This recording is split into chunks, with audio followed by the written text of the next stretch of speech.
안녕하세요. 김태훈의 현명한 투자자 방송 시작하겠습니다. 본 영상에서 다루는 내용은 투자 권유가 아니며 각 개인의 투자 판단에 대한 책임을 지지 않습니다. 별도의 SNS 채널 가입을 유도하거나 투자 권유 및 유료 리딩 서비스를 홍보하는 불법 사칭 계정에 유의하시기 바랍니다. 자, 오늘은 에이프릴 바이오에 대해서 좀 말씀을 드리겠습니다. 이 업체도 비교적 한 2년 내에 상장한 지 한 2년 정도 되는 회사인데요.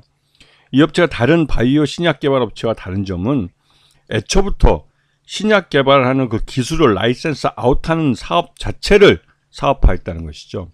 이 말뜻은 이 신약 후보 물질을 찾아내고 그 신약 후보 물질을 전임상을 통해서 약효나 이런 부분을 확인한 다음에 임상에 들어갈 때 아예 해외에 있는 다국적 제약사나 국내 제약사에 라이센스 아웃을 해서, 즉 기술 이전료를 받고 팔아서 그 기술 이전을 받은 라이센스 인한 바이오 신약 개발회사나 그런 다국적 제약사들이 그 이후 임상을 진행하면서 마일스톤으로 수익을 챙겨주는, 그리고 나중에 사업화가 돼서 이게 신약으로 발매가 되면 그 전체 그 판매액 중에 몇 프로를 이 로열티로 받는 그런 그 사업을, 그러니까 수익 사업을 그 만들어낸 것이죠.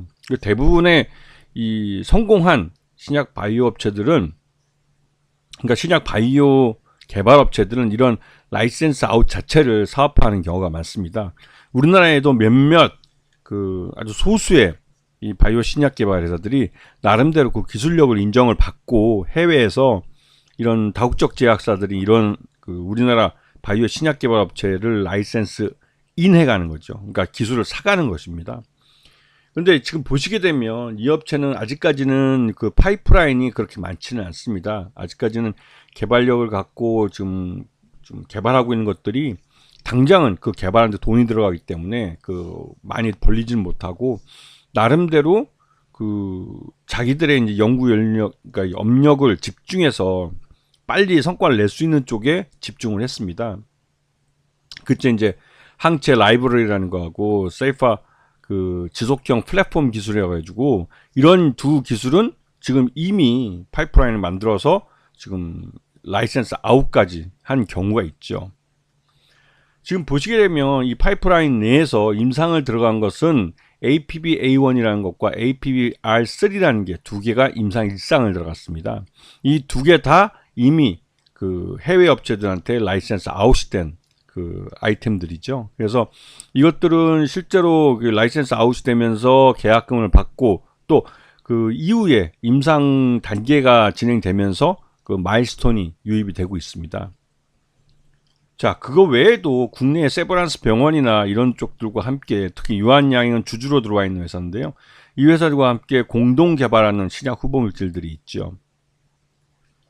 자, 지금 보시게 되면 연구 진행 총괄표를 보시게 되면 APB-A1과 APB-R3는 그래도 이 APB-A1 같은 경우는 룬드백이라는 업체에 라이센스 아웃이 됐고, 그 다음에 R3는 그 에보뮨이라는 업체한테 라이센스 아웃이 된 상태인 걸 알 수가 있습니다. 그 외에도 뭐 유한양행과 함께 공동 개발을 하거나 또 연세대학교 세브란스 병원하고 같이 연구를 하는 등 나름대로 이제 이쪽 업계에서는 실력을, 즉 이 연구 능력을 인정받고 있는 회사죠. 그래서 지금 APB R3 같은 경우 4억 7,500만 달러 총 이 계약금이 이렇고, 실제로 이게 이제 처음 계약했을 때 이 돈이 들어오는 게 아니라 진짜 계약금이 한번 들어오고 그 이후 임상 단계별로 마일스톤이라고 해서 그 총계가 들어오면 4억 7,500만 달러고, 이후에 이게 이제 판매가 되기 시작하면 그것에 대해서 로열티는 따로 계약을 하게 되어 있습니다. 자, 그 요번에 207억이 그 마일스톤으로 들어오게 됐는데요. 이게 마일스톤으로 들어오게 된 것은 나름대로 임상 1상을 결과가 좋게 나와서 다음 임상 2상으로 넘어갈 수 있기 때문에 지급이 되는 건데, 임상 1상에서 결과가 좋지 않으면 이 기술 자체를 다시 그 반납을 합니다. 그리고 반납한 것에 대해서 계약금으로 받았거나 그 사이에 마일스톤을 받은 것 중에 일부를 토해내는 그런 경우가 있죠.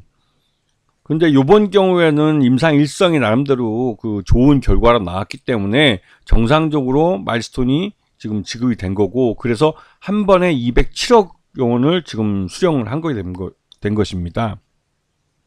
그래서 지금 요번 2분기에만 지금 에이프릴 바이오는 207억 1200만 원을 수령을 했고, 이 207억 1200만 원이 결국은 영업이익을 발생시켜서 지금 누적적으로 156억의 영업이익이 발생한 상태고, 단기 순이익은 165억이 발생한 걸 확인할 수가 있습니다. 그리고 지금 이 회사 에이프릴 바이오는 최대 주주가 차상훈 대표가 이제 20% 갖고 있고, 유한양이 2대 주주로 9.91%를 갖고 있어 전체 지분이 최대 주주 쪽이 30.95%를 갖고 있죠. 그래서 지금 에이프릴 바이오 같은 경우는 이런 신약 개발, 그러니까 신약 후보 물질을 도출하고 이것을 라이센스 아웃을 한 게 두 종류가 있고, 그 두 종류가 임상 1상 단계에서 이제 2상으로 넘어가면서 이 마일스톤이 지급이 되고 있습니다. 그래서 요번에 2분기 때 217억인가요? 이 돈이 들어왔고, 내년에 또 내년 초에 또 다른 게 한 100억 원 정도, 한 150억 정도의 이 라이센스 아웃된 마일스톤이 들어올 예정입니다. 그럴 가능성이 있는 것이죠. 그렇기 때문에 에이프릴 바이오는 2년 연속 그 마일스톤이 들어오기 때문에 그 나름대로 이제 꾸준히 수익을 내는 회사가 될 수 있는 가능성이 높은 거죠. 그리고 에이프릴 바이오의 2분기 실적 기준으로 봤을 때 적정 주가는 한 23,000원 정도로 평가되는데요. 이런 그 회사가 원래는 지금 현재 들어온 돈만 보고 따져본다면 약 한 9만 원 정도의 기업 가치는 있지만, 이 돈 자체가 경상적으로 매 분기 때마다 들어온 돈이 아니기 때문에 에이프릴 바이오의 주가는 이런 어떻게 보면 그 이벤트적인, 즉 이 라이센스 아웃한 기술이 해외 그 협력사, 바이오 파트너사가 임상을 제대로 잘 진행하고 좋은 결과가 나왔을 때 수령할 수 있는 거기 때문에 그 사이에 불확실성이 좀 많긴 합니다. 이게 이제 라이센스 아웃을 통한 수익 사업의 좀 한계이기도 한데요. 그렇기 때문에 이 에이프릴 바이오는 나름대로 기술력도 있고, 또 기술력으로 그 이런 그 신약 후보 물질을 도출해내고 이거를 전임상에서 그 효능을 검증하고 하는 이런 것까지는 나름대로 경쟁력이 있고 하지만, 그 이후 단계에서 여전히 이제 파트너사의 의존적인, 즉 임상 단계에서는 이 기술 라이센스 인해간 그 외국 업체가, 다국적 제약사가 나름대로 이제 실력을 발휘해서 임상을 잘 진행해야만 마일스톤을 받을 수 있는 구조를 갖게 됐죠. 이제 이런 구조가 이 에이프릴 바이오에게는 좀 약점이 될 수가 있습니다. 왜냐면 경상적인 수익이 없고 그런 이벤트적인 수익으로 남아있기 때문에 그렇죠. 그래도 그나마 이 바이오 신약 개발 업체 중에 이 라이센스 아웃이라는 그 연구의 진실성을 검증을 하고, 또 이 기술의 가치를 이런 바이오 신약 개발을 해본 업체가 객관적으로 나름대로 평가를 해서 이런 가격을 매겨준다는 측면에서 우리 투자자들에게는 이런 회사가 진짜 기업 가치를 갖고 있는, 성장성이 있는 그런 회사인가를 한번 그 외부에서 객관적으로 평가를 해주기 때문에 그런 가치를 우리가 투자에 이용할 수가 있는 것이죠.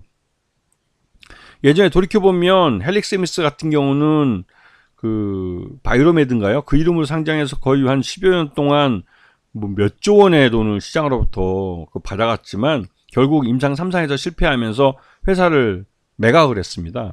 그런데 이게 이제 바이오 신약 개발 업체들이 이게 자연과학, 이런 자연과학 쪽이라 실패할 수도 있다라고 말을 하지만, 그 임상을 그렇게 10년 이렇게 긴 기간 동안 이제 진행을 하고, 특히 전임상, 임상 1상, 2상, 3상으로 넘어가면서 특히 이제 임상 1상과 2상 같은 경우는 말 그대로 회사가 자기 돈 들여서 하게 되는 거기 때문에 이거를 KFDA나 이런 쪽에서 이거를 웬만해서는 거부하지 않습니다. 왜냐면 이걸 거부했다가 다른 해외 경쟁사들이 그 똑같은 물질이나 비슷한 물질을 갖고 임상을 진행시켜서 어떤 성과를 내버리면 KFDA는 소송당할 가능성이 크기 때문에 웬만하면 이게 국가 세금이 들어가거나 그런 일이 아니라면 그 제약사나 그 다국적 그 신약개발회사가 이 원하는 임상 1상이나 2상에 대한 진전 라이센스, 그러니까 진전할 수 있는 그 허가를 내줍니다.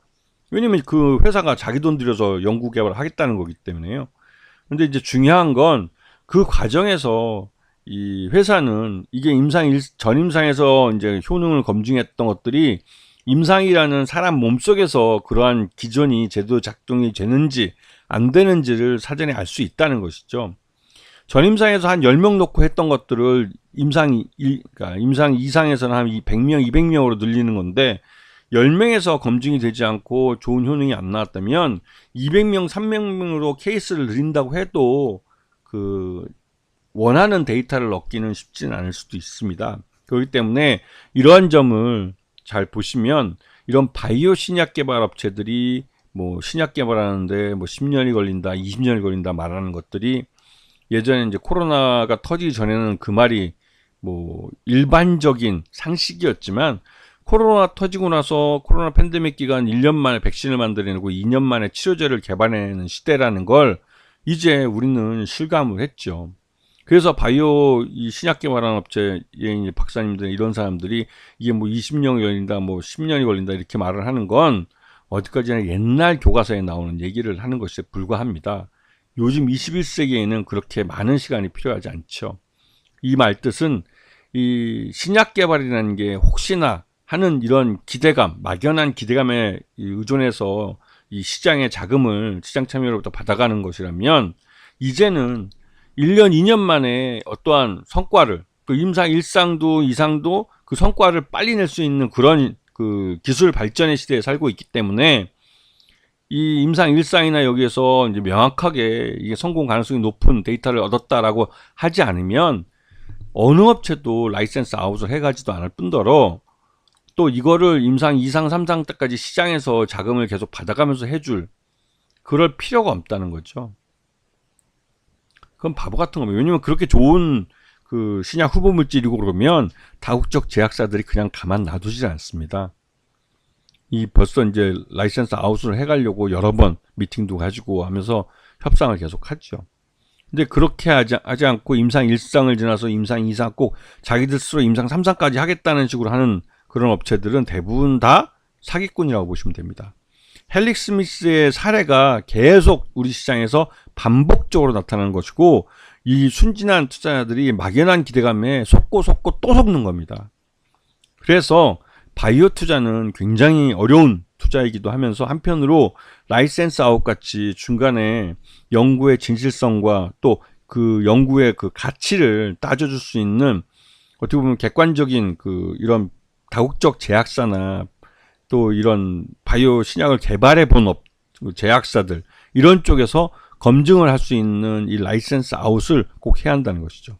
여기서 주의할 것은 이 라이센스 아웃을 관계사나 계열사를 통해서 라이센스 아웃하는 경우가 있어요. 물론 해외에 있는 계열사를 통해서 해외에서 임상을 하기 위해서는 그런 그 해외 업체, 해외 자회사에게 라이센스 아웃한다라고 변명하는 업체도 있지만 자회사나 계열사의 라이센스 아웃하는 경우는 대부분 다 이 또한 사기입니다.